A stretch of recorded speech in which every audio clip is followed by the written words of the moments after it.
Hello, everyone. Welcome to American History at SBCC. I'm Professor Mooney, and I want to thank you for taking a few minutes of your valuable time to watch this brief video. Please make sure you watch it all the way through.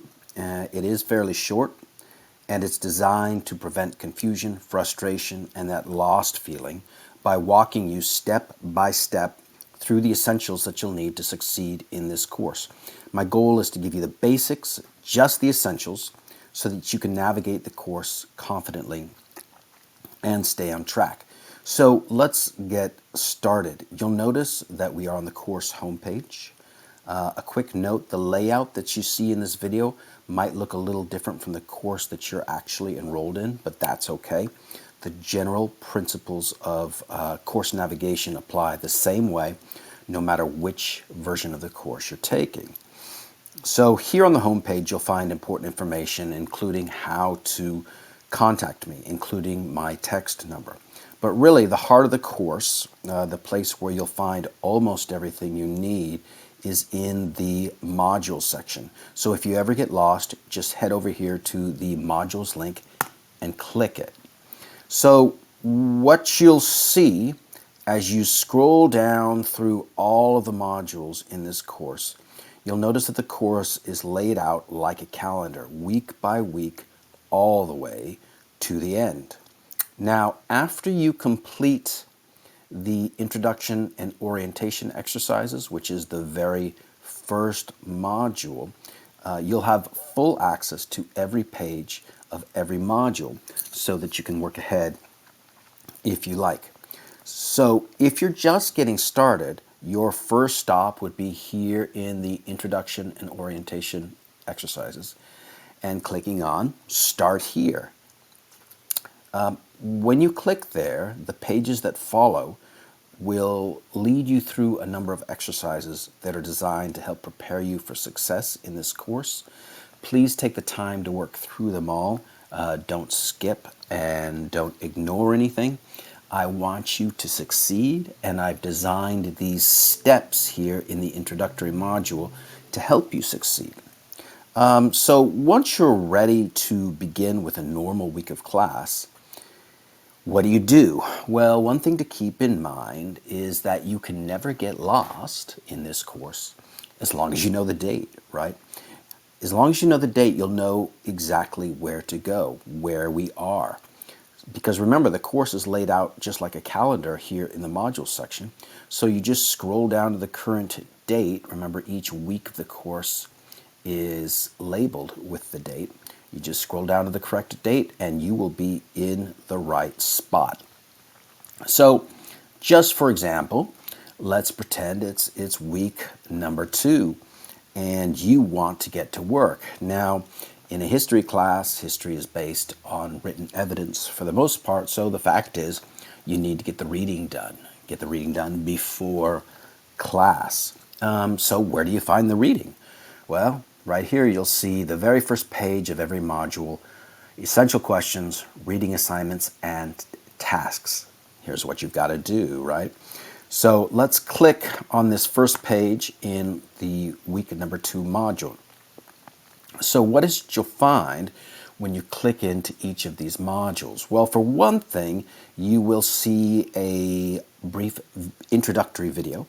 You don't have to watch it, but it's a helpful overview, especially if you don't have much prior knowledge about the topic. These videos are only 4 to 5 minutes long, max, just enough to get you started with the basics. Now, right beneath the video, what you'll see is this link. Click here for questions and assigned reading. This is really important because, as it says, this is where you'll find the questions and assigned reading. Now, each week of the course is built around 4 questions, so you don't want to ignore these questions. So when you click here on that link, what is it you'll find on this questions page? Well, for one thing, 1 essential question, 2, 3, 4. These are the questions that we'll be working with for that particular week, and these questions will guide what we do in the class. So you've got these 4 questions. You will also see up here at the top the assigned textbook reading.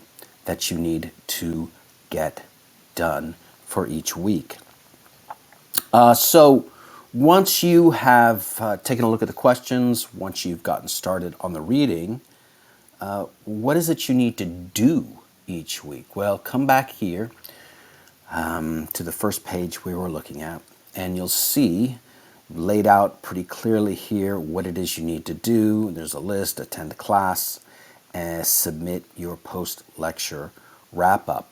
And you'll find these tasks if you just click through here in each module by clicking on this next button at the bottom. Here's the post-lecture wrap-up.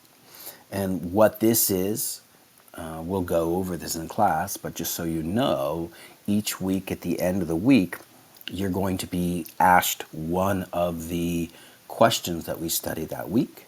You won't know which one until you begin the assignment, and you'll have an hour to answer the question using evidence from the assigned reading, from the textbook, as well as information that you gathered in your lecture notes. So long story short, it's actually very important to both do the reading and come to class and take good lecture notes.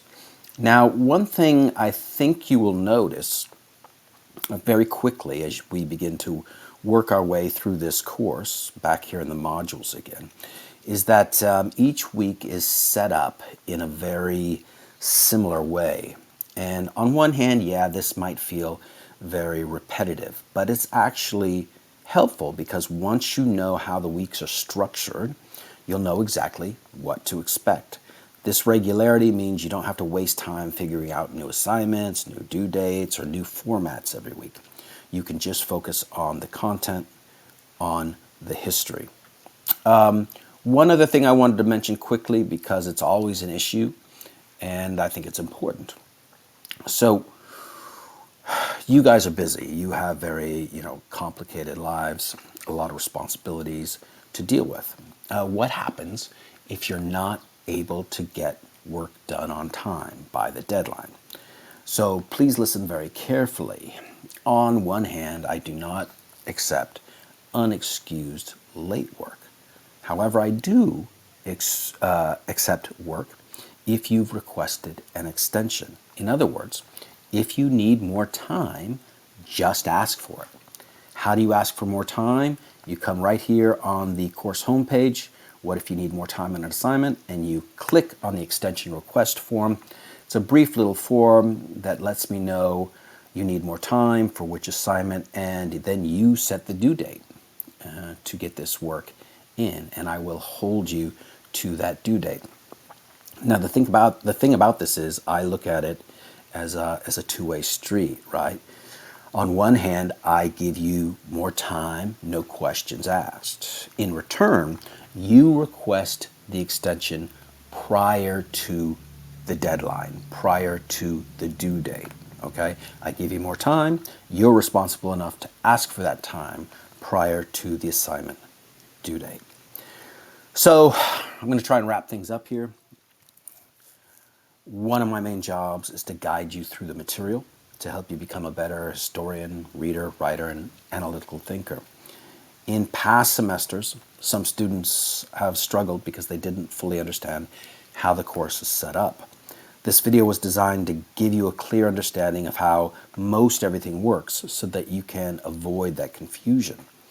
So if anything is unclear, or if you have any questions about the course requirements or navigation, please feel free to text me at the number provided. It's right up here. How do you ask for help? Hey, text me. I want to make sure that you feel fully supported and confident as we get started. Texting is the fastest way to reach me. I try to respond as quickly as possible. You can also email me, but texting is quicker. I hope this video helped clarify how this class works. It's structured to be simple and predictable. So once you get the hang of it, you'll know exactly what to expect.